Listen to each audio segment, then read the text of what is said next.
Are you experiencing intergenerational trauma? I am going to tell you about a one on one session that I had where a woman was experiencing the trauma of an ancestor who was a slave.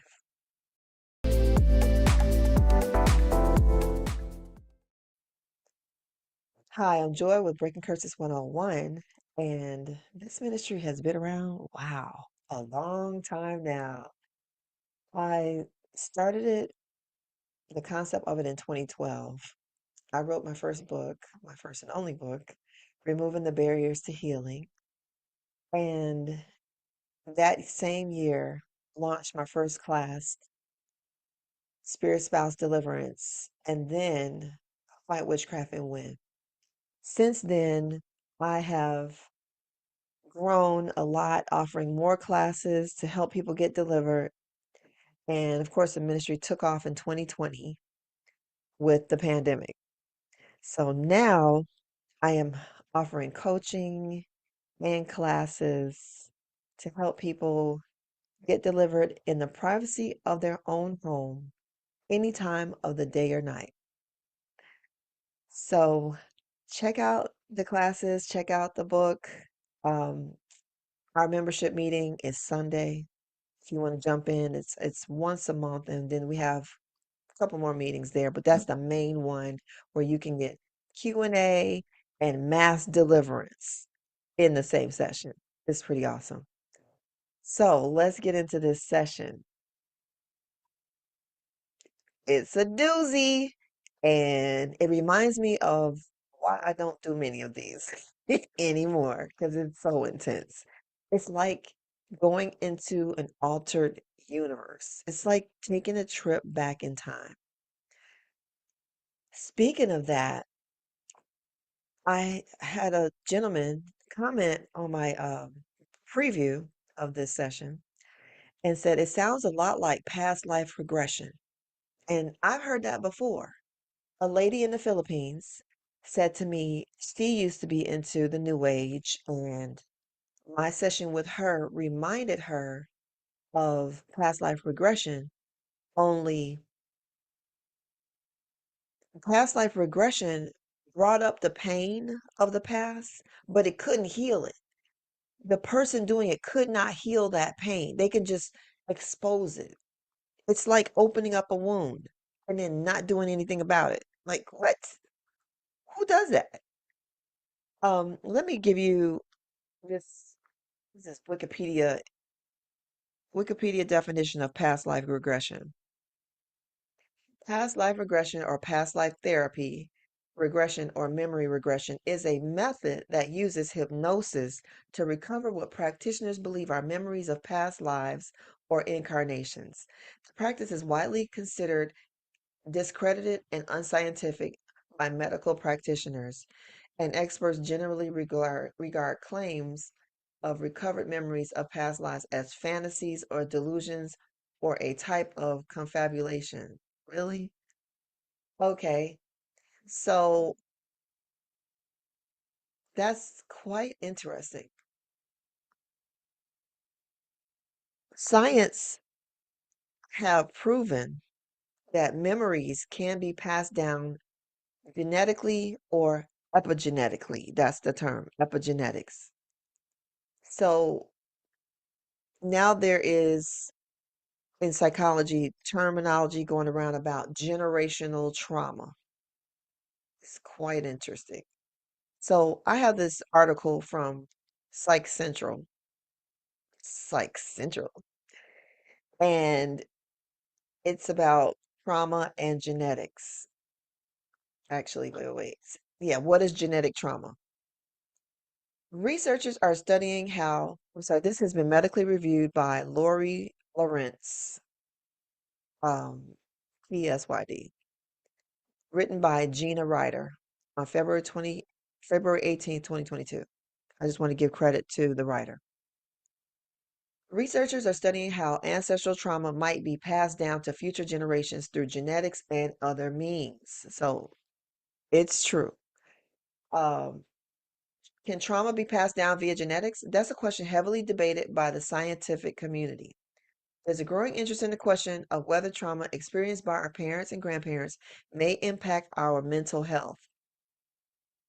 You think? Like, they are so far behind. Are you serious? Anyway, we are light years ahead over here at Breaking Curses 101.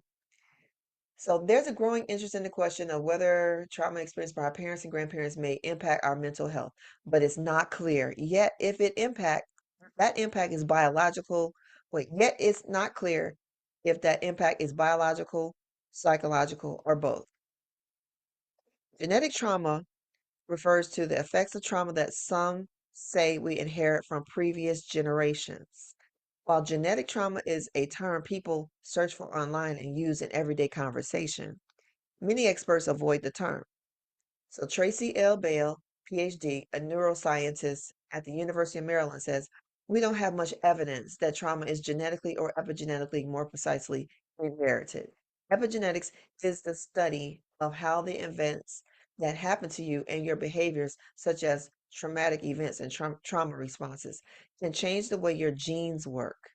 These changes don't affect your DNA sequence, but they can affect how your body reads the DNA.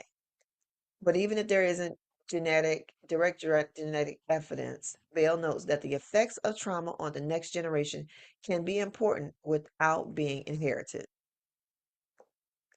Blase Skippy, blase Skippy.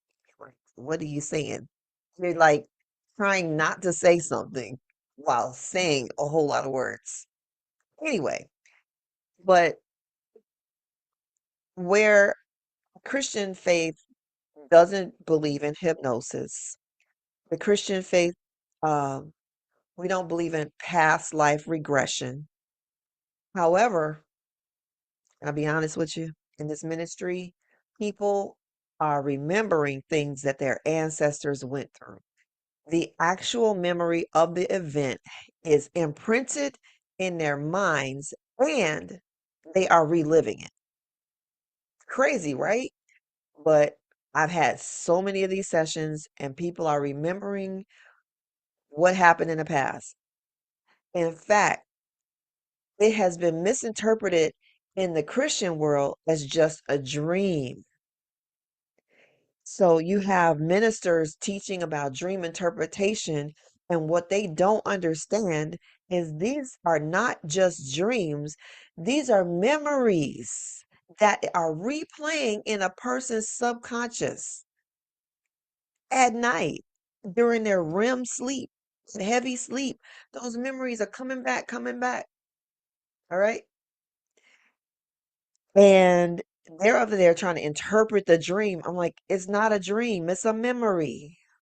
And memories never die because memories are spirit. And we live in the realm of time, but the memory is eternal. Am I sounding too deep for y'all? Memories are eternal. Now, remember that song? I forgot. Was it Ella Fitzgerald? I don't know who sang this song. In my solitude, you haunt me with memories that never die. I'll never forget that song. I had to stop singing it. It went from the jazz era. In my solitude. Let me try to find it for you. It was Duke Ellington wrote it and Billie Holiday sang it. Yeah, I shouldn't play it for you because it's kind of melancholy, which means it has spirits of depression on it. And we don't want to be depressed. I want to leave you happy, not depressed. So trauma is inherited. If what I'm saying, what I'm saying cannot be proven scientifically. However, they did have that experiment with mice where I think they gave the mice shock treatments every time they found a cheese or something weird like that. Can you imagine? Anyway, it was some kind of scientific experiment about some mice going after something. Well, every time they got to a certain point, they got zapped. And so then those mice had babies, and I think a couple of generations of babies. And these generations, the offspring of the original mice were scared to like go get the cheese or something like that. All right. They were trained. No, don't do that. That's bad. It's gonna get you killed. Don't do that. So, I would say that's some evidence, okay? That's scientific. But it's not good enough for the scientists. Anyway, let's keep going. So, I had a session last night with a woman. Let me explain her situation. A woman who had memories of slavery. She didn't live out these memories. I mean, she didn't remember these in her everyday life. However, they came up in our deliverance session. Let me start at the beginning. This woman is 65 years old and she's in the nursing field. I believe she has a couple of kids. I'm not sure. Maybe one. One for sure. Remember about the next one. But she said, I need deliverance from the spirit of rejection. I don't really care for people diagnosing themselves. Not at all. But I said, okay, let me go after it. She gave me her list of things that was going on with her. I have a survey that I give people to start with. But I decided I would start with traumatic memories in her life of rejection. And this is, let me keep giving you the backdrop. She said, at work, this rejection affects every area of her life. At work, she gets less and less hours when a new person comes in. Like they prefer everybody else over her. And any experience that she can get, any, yeah, anybody who comes in after her is favored over her. She has a lot of chaos and confusion on the job, wherever she goes. Even when she changed jobs, same thing. She loses money when she invests. And one of the people in her life that she helped the most rejected her. And she didn't understand what? After all I did for you, why are you treating me this way? It didn't make sense. So she even told me that she lost, she gave lots of money to a famous prophet that I'm going to name later.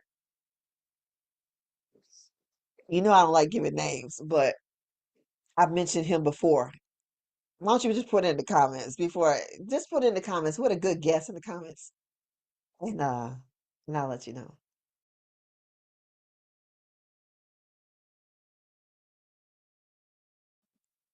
So I decided to go. It just her situation just sounded like, all right, so you make money, but you can't keep it. Um, it gets taken from you in through different bad investments. Uh, yeah, it's just it just sounds like slavery. No hours, no respect. It sounds like I've heard it so many times. I'm just going right for the slave master. Can we just cut to the chase? So that's what I did. So first question, who is the slave master? She hears Annabella.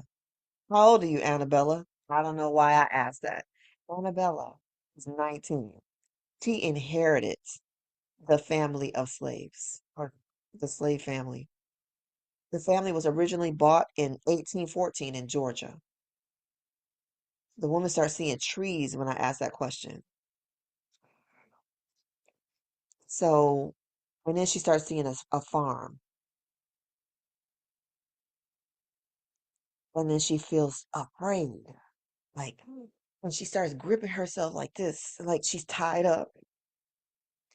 So I said, "Who are you?" So that's where I would start going into the what do you call it? Inner healing. Because it's like her personality shifted. This is somebody's personality going through something. Let me minister to this person. All right, at this point, people start freaking out. Oh no, you're talking to the dead. You're talking to the dead. This is a memory that is coming up in her mind, and she's reacting. She's reacting to this as if it's her. So I don't understand it. I'm just asking questions, and the answers is just popping like popcorn. So here we go. Let's go with it. I said, "Who are you?" And she hears Albert. He's scared. He wants to run. He wants to run, I guess, from me. Like he's exposed. This memory's come up. I'm gonna call it a memory because if you call him a person, y'all gonna be like, "Oh, she's a necromancer." Oh my God. Anyway, what did I say? Memories never die. So Albert, the memory of Albert is speaking here. He always would run away, and they would chase him and catch him and bring him back. But this time, this last time, he remembers them. She remembers them tying him up and throwing him like in a dirt cellar. So a giant hole was dug in the ground, not too giant, but a hole was dug in the ground, and there was something over it to where there was a door that you could open, throw him in, and close the door. It's a dirt cellar, like a grave. And I said, "Annabella, how did you treat your slaves?" And she said she would beat them and starve them. She had about 200 slaves, and they kept having babies. So they kept, growing. So I said, "All right, let me switch from Annabella." Seemed like Annabella wasn't doing a whole lot. Oh, Annabella sold corn and livestock. Mm, I didn't want to get into the livestock thing. But if I have a follow-up session with this lady, I'm probably going to explore crimes against livestock. But anyway, so Annabella, or the farm that her ancestors worked on, sold corn and livestock. Her ancestors participated, make no money, made her all the money. I said, "Well, who is the overseer?" Ernest Brown. He said, "She's going to die too." I said, "What curses did you place on her?" He said, "I'm isolating her, so nobody is around to help her." He said, "I'm going to put her in a hole too." Or I put her in a hole too, and I'm taking her kids. So I told you she has an estranged relationship or a strained relationship with her daughter. Ernest said, "She will have nothing. I'm going to keep it all. I'm going to keep all her money." I said, "What do you do with her body?" I was thinking something sexual was going on, but he said, "I make her work and work and work." So she works very hard. She just can't hold on to any money. He said something about she didn't have any babies for me. I thought that was quite interesting. When the woman came to me in the preliminary conversation, she said her daughter had a dream. And this is another thing that sent me down the slavery pipeline. She said her daughter, in the dream, her daughter was complaining to her that kids were bullying her. She said they wanted her identity. And then she saw her daughter's neck, and there were rope burns around the neck. I said, somebody was lynched. This is a memory of somebody being lynched. And in the dream, her daughter said, she asked her daughter, did you give it to him? She said, I gave it to them. I gave them everything. They took everything. They took everything. I'm like, wow, that sounds like slavery to me because one of the things that they steal from you is your identity, your work, your talents. They're profiting off of your gifts, talents, work, um, beauty, your children, like everything, profiting off of who you are, your DNA, because they own you. So let me progress. So Ernest causes her to give her money away. She thinks she's just helping people. No, she's giving her money away because what I found consistently across the board is the slave masters want you to work for the money, but you're not allowed to keep the money. So if you're not allowed to keep money, you probably have a slavery spirit on you. Not only does he cause her to give her money away, he stops it from coming to her. He sent her to Prophet Lovi in Passion Java. He sent all the thieves. So she had enough money at the time that she went into that ministry to give a sizable donation. She didn't tell me how much. I'm a guess something in the something with some three zeros behind it, maybe even four. But she gave a sizable donation to Passion Java. I said, they gay. They are gay lovers. What? Anyway, the Lord showed her that it was idolatry, and she because she was idolizing how Prophet Lovey looked, and so she had to get away from that. So she repented for idolatry and just let him go. So I continued the interrogation. I said, "Who sold the family into slavery?" Now, this is wild because we want to start at slavery. We want to start at the experience where our ancestors were put in chains and brought over here by white people. But where they come from? Who sold them into slavery? King Tumbalo. Tumbalo. Tumba Tumba. King King Tumbalo from Ghana. Okay? I mean, the details are so intricate. There's so much detail. You cannot deny that this has to be real. So King Tumbalo was from Ghana, and the family is from his village. Her ancestors were from his village. He said, King Tumbalo said, they're criminals. That's why I sold them in the first place. And she saw the family. They were poor people who stole to live. They stole money, they stole animals, and they tricked people. Now, it's interesting because she said she has a few swindlers in her family. They're slick talkers. Her family members are smooth talkers. Yeah. And all right, so let's get back to King Tumbalo.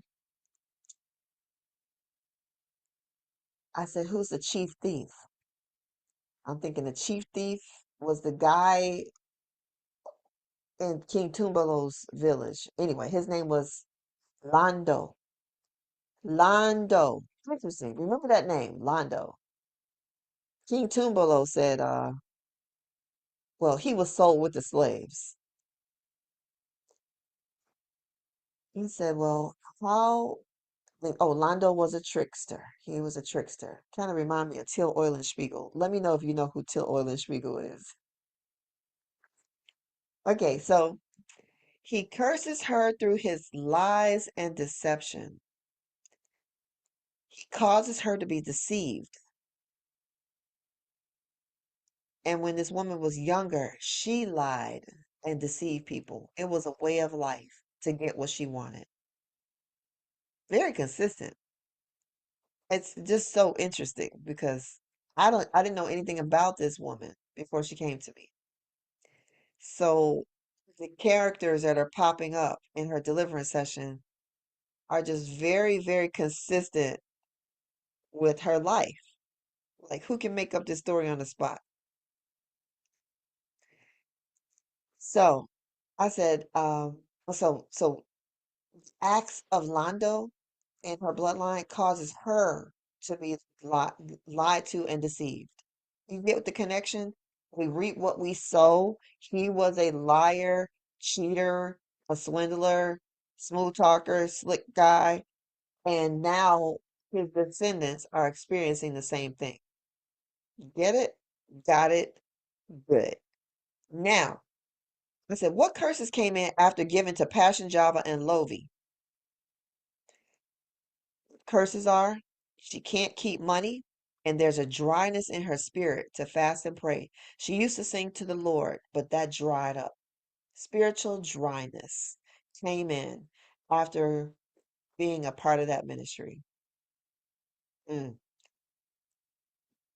All right. Now, the interesting thing she said about King Tumbalo. Tumbalo. He he saw him on a throne, but the throne was broken down. She saw money and coins around his throne, but the the throne itself was in disrepair. Interesting. Oh, and she also said she had drug dealers in the family.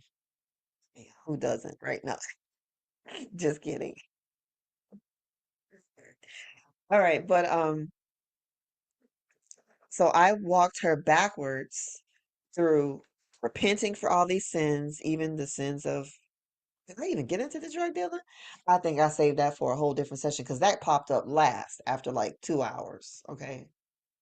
So I was like, that's a whole different can of worms, girl. It's a whole different can of worms. We're not doing that. Okay. We gonna circle back. We'll circle back to that one.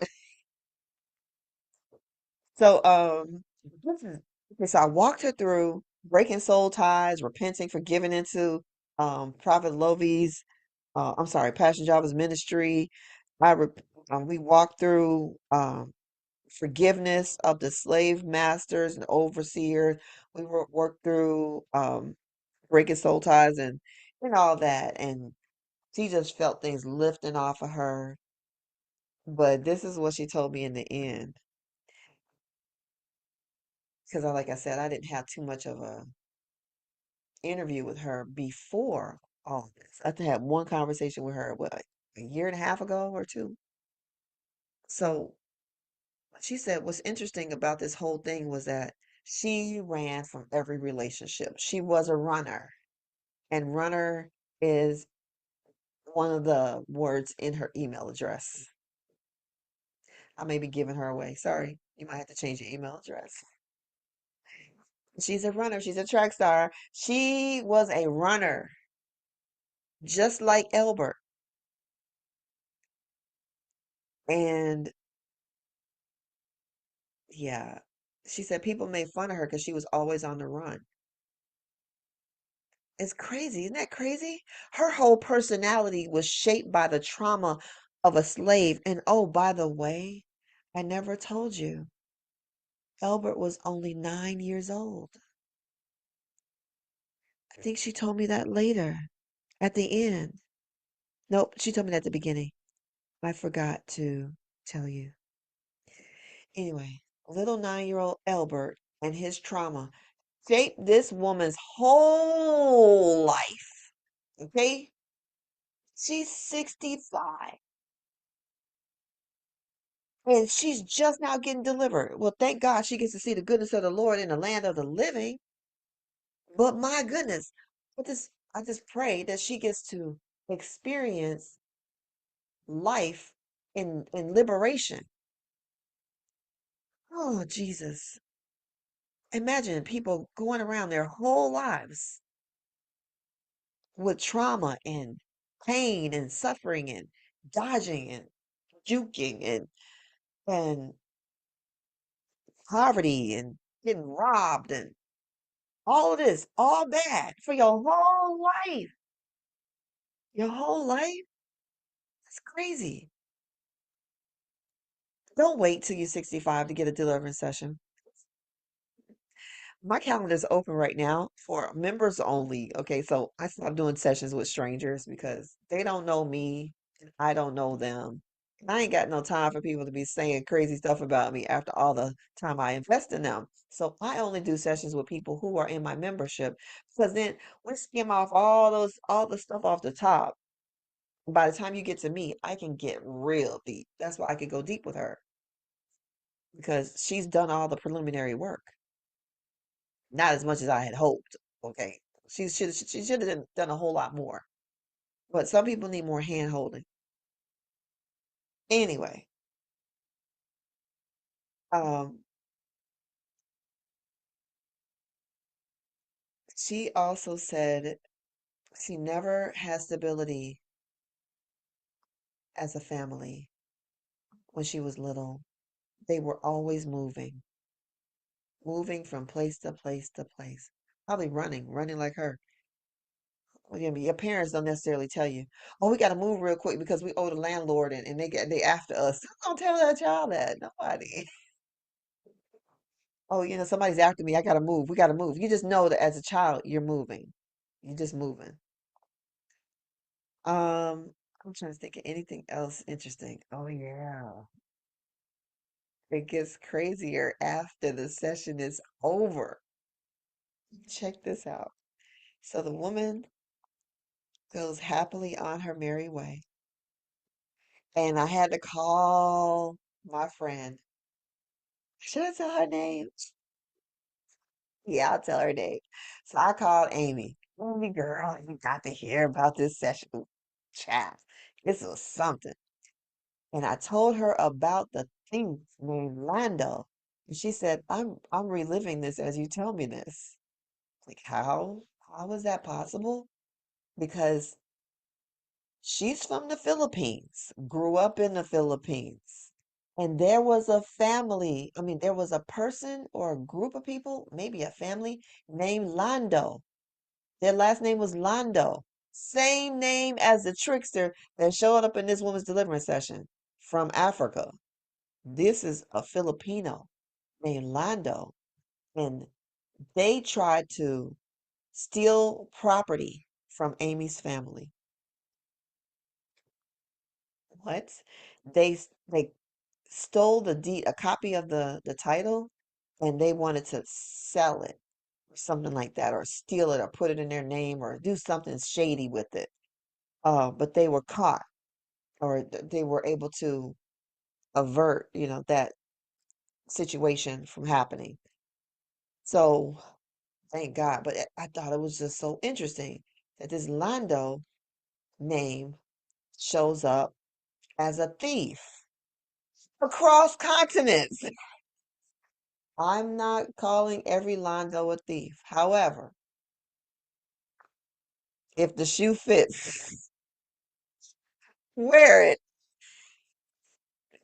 Anyway.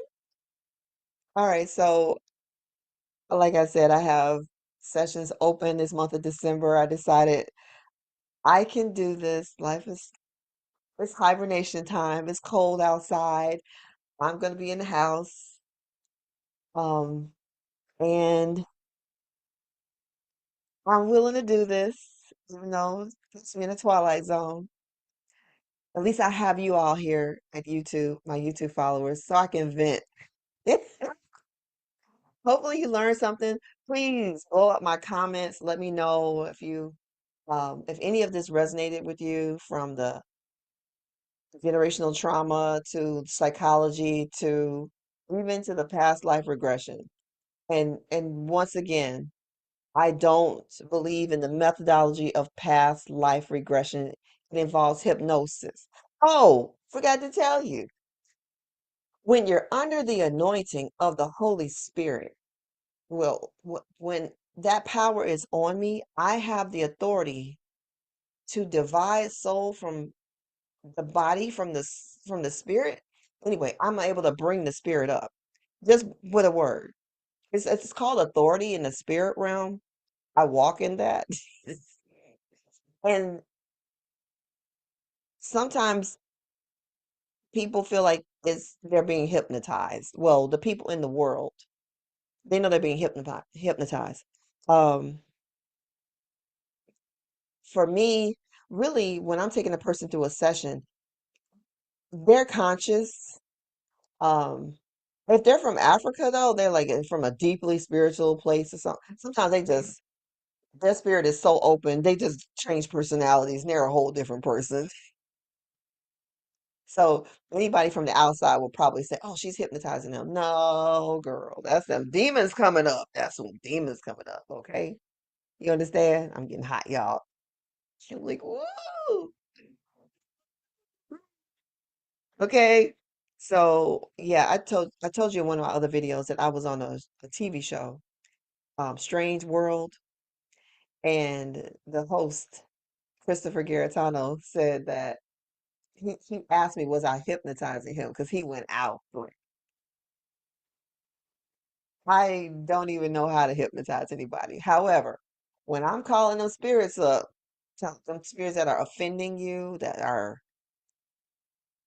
not supposed to be there, that they're illegally or legally and you don't want them there, yeah, like they will push themselves to the front and then your personality will kind of get in the passenger seat or the back seat and you're watching everything that's going on. I understand the world um has different explanations for spiritual things than a deliverance minister. And I'm not saying that your stuff isn't real. I'll knock you out if you tell me that my stuff ain't real. We go we go throw down. Okay, y'all. Anyway, yeah, there's validity to everything. But like the woman said to me, she said she's been through many past life regression sessions. They've been able to bring up the past, the pain of the past, but they have not been able to heal it. Only Jesus can heal the pain of your past. Only Jesus can put your soul back together again. Only Jesus can do it. And I'll see you in the next video.